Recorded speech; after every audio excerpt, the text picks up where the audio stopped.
The 47th Mechanized Brigade has destroyed more Russian armored vehicles than any other Western-equipped unit in this war. That's not a claim, that's a body count. A Russian BMP is rolling at full speed across open ground in eastern Ukraine. It's not slowing down. The crew has committed, the vehicle is exposed, and somewhere in the tree line, a Ukrainian soldier is already tracking it through the sight of an M2 Bradley. The gap closes to under 100 meters. The Bradley fires once. The BMP stops forever. That wasn't a lucky shot. That was the 47th Mechanized Brigade doing exactly what it was built to do. And by that point in the war, they had done it so many times that Russian commanders had started giving their forward units a specific warning. If you see Bradleys, do not engage. Call for reinforcements first. This is the story of the most feared armored infantry unit in Ukraine's entire order of battle. A brigade that started as an experiment. Could Western equipment really change anything? And ended up writing the answer in fire, steel, and a body count that made Pentagon planners quietly impressed and Russian generals openly nervous. Before June 2023, Ukraine didn't have a Western armored infantry force. It had tanks, artillery, infantry,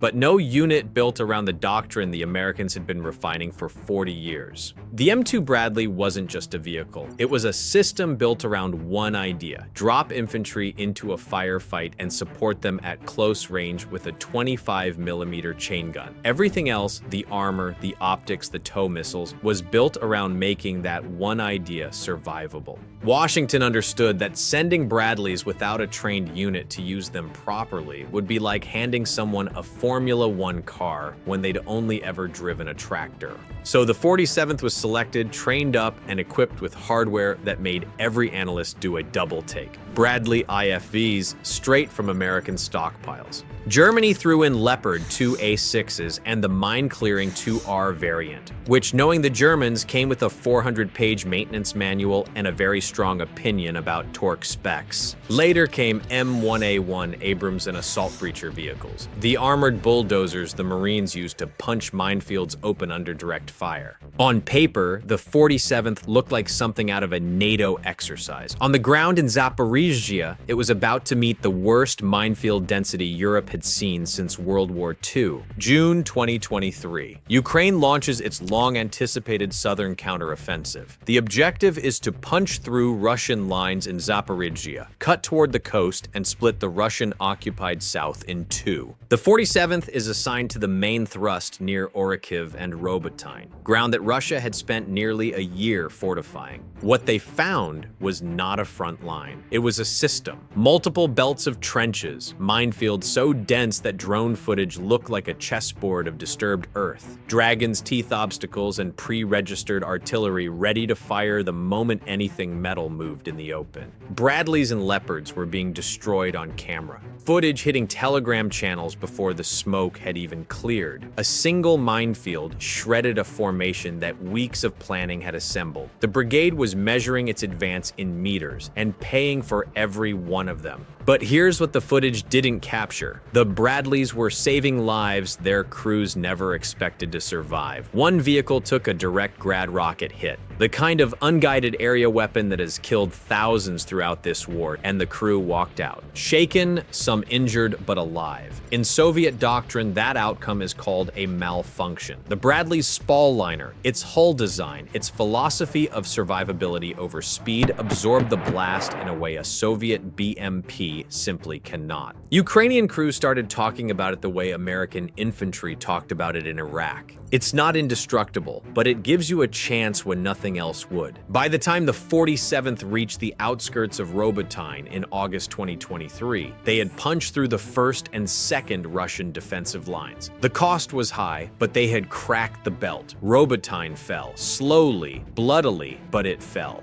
There's a moment in warfare when an enemy starts making decisions based on fear rather than tactics. That's when you know you've already won something important, even if the battle isn't over. By late 2023, Russian soldiers in Zaporizhzhia were doing exactly that. Captured prisoners described being briefed on the Bradley, its cannon range, the fact that it engages targets from over a kilometer with accuracy, the tow missile system capable of killing virtually any Russian armored vehicle it can range on. Some described being told to avoid engaging Bradleys directly and call for anti-tank assets instead. The vehicle had become a psychological problem for the Russian command, not just a hardware problem.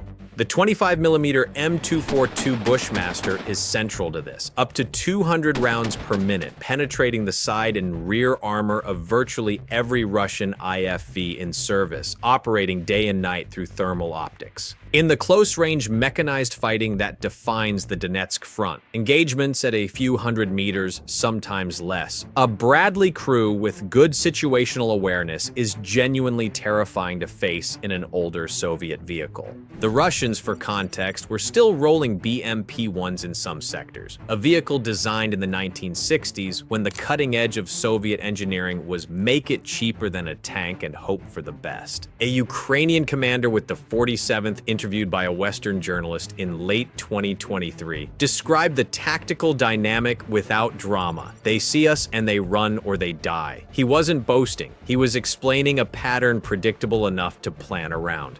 Here's the part most videos about Western equipment skip: the losses. Forbes military correspondent David Axe tracked the 47th's attrition through the 2023 offensive, and the numbers were significant. Bradleys were destroyed. Leopard 2A6s went down to mines and anti-tank missiles. The Leopard 2Rs, the mine-clearing variant, among the most valuable engineering equipment Ukraine had received, were written off in the fields south of Robotyne. Oryx documented multiple 47th vehicles, visually confirmed destroyed throughout the counteroffensive. This was not a clean war for clean equipment. The 47th was being used as a cutting tool against one of the most fortified positions in Europe, and cutting tools wear down. By late 2023, the brigade was rotated back, partially reconstituted, and then thrown into the next crisis: Russian pressure building around Avdiivka. That reconstitution came with new hardware. The assault breacher vehicle, a modified M1 hull with a mine-clearing roller system and lane-marking capability, designed to open paths through contested minefields under direct enemy fire. The Marines use it. Now Ukraine has some. The 47th, having spent months in exactly the terrain the breacher was built for, was a logical recipient. When a brigade takes that kind of loss and comes back with more capability than it started with, that tells you exactly how both Ukraine and its partners viewed the unit. You don't send the expensive gear to formations you've given up on. Ukraine's partners responded the way NATO always responds to bad news from the front, with a strongly worded communique and eventually more equipment. But what happened when the 47th stopped fighting through minefields and started fighting the kind of grinding urban edge warfare Russia had spent 2 years optimizing for? That's where the real story starts. 2024 changed the shape of the war. Russia shifted to grinding pressure along multiple eastern axes: Avdiivka, Chasiv Yar, Robotyne, the road to Pokrovsk.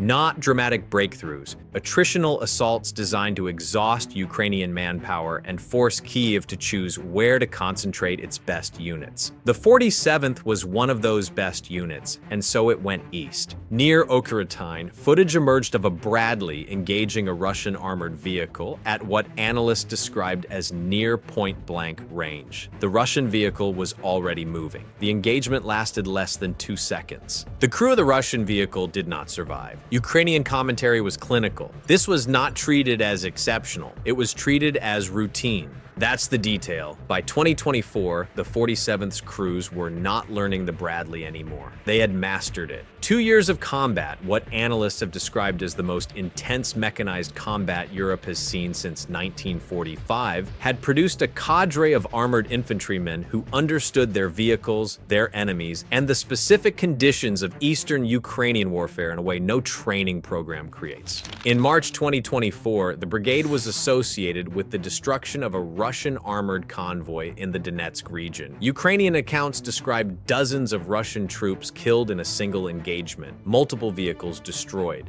The 47th's Bradleys were the primary weapon system used. By this point, the 47th's assessed vehicle kill count made it the most destructive Bradley-equipped formation operating anywhere in the world. August 2024, Ukraine's Kursk offensive, a cross-border incursion into Russian territory that sent shock shockwaves through the Kremlin and through every Western capital simultaneously. Ukrainian forces advancing on Russian soil, occupying Russian towns, forcing Moscow into emergency redeployments. The psychological impact alone changed the war's dynamic in ways still playing out. The 47th was reported operating in the Kursk area during the later phases. One Russian column reportedly pushed into a sector the 47th had been holding for days. The Bradleys were already ranged on every approach route. The column made it roughly 200 meters past the tree line. Russian vehicles were advancing without adequate reconnaissance, without infantry support, into ground where Ukrainian crews had been watching and waiting for weeks.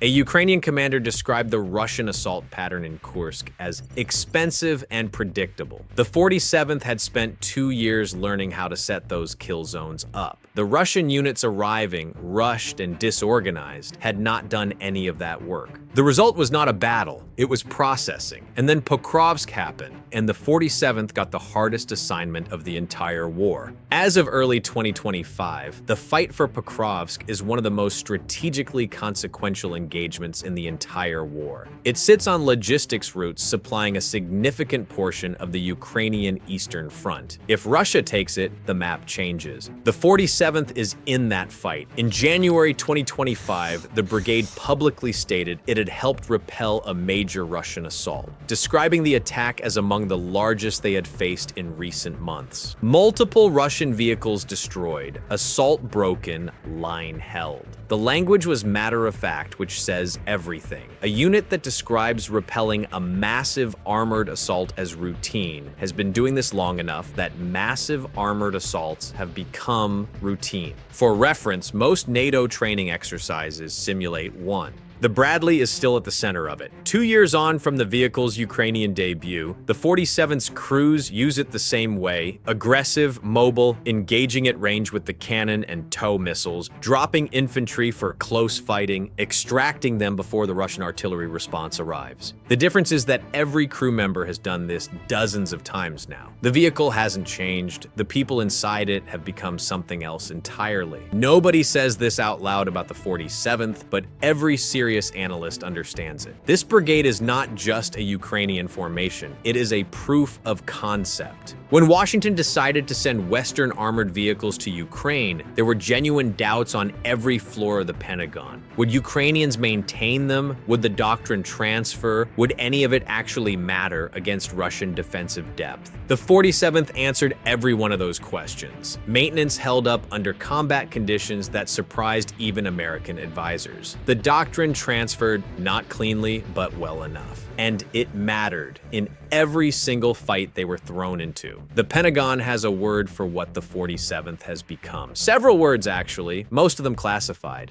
There's a soldier in the 47th right now, probably 23 years old, probably spent his teenage years doing something completely ordinary, who has spent 2 years operating an American fighting vehicle in some of the most intense mechanized combat since Korea. He knows the Bradley's fault points, its maintenance rhythms, which components fail in Ukrainian winters, how to mask its thermal signature from enemy drones, and exactly how far out he can engage a T-72 before that T-72's crew knows he's there. That knowledge does not exist anywhere else on the planet right now. American units trained on it in peacetime don't have it. It's not written down anywhere. It exists in the hands of the men in the 47th, earned on ground most of us will never see. Russia has been trying to solve the Bradley problem for 2 years. Anti-tank missiles, mines, artillery barrages, FPV drones swarming in clusters, Cornet systems fired from concealed positions. They threw everything at it. And while they've destroyed some, the losses are real and documented, they have not solved it. Because the problem was never the vehicle. The problem is the unit that operates it. The 47th Mechanized Brigade is still out there, still on the front line, still driving Bradleys into the worst fights Ukraine has. And every time Moscow sends another armored formation into the eastern grind, they run the risk of meeting a crew that has been doing this since June 2023 and has absolutely no intention of stopping. Russia was warned. The 47th made sure of it. 2 years, multiple fronts, and a kill list that NATO analysts are still counting. If you want more deep dives on the units and weapons actually deciding this war, not the headlines, the real operational picture, subscribe and hit the bell. We're not going anywhere.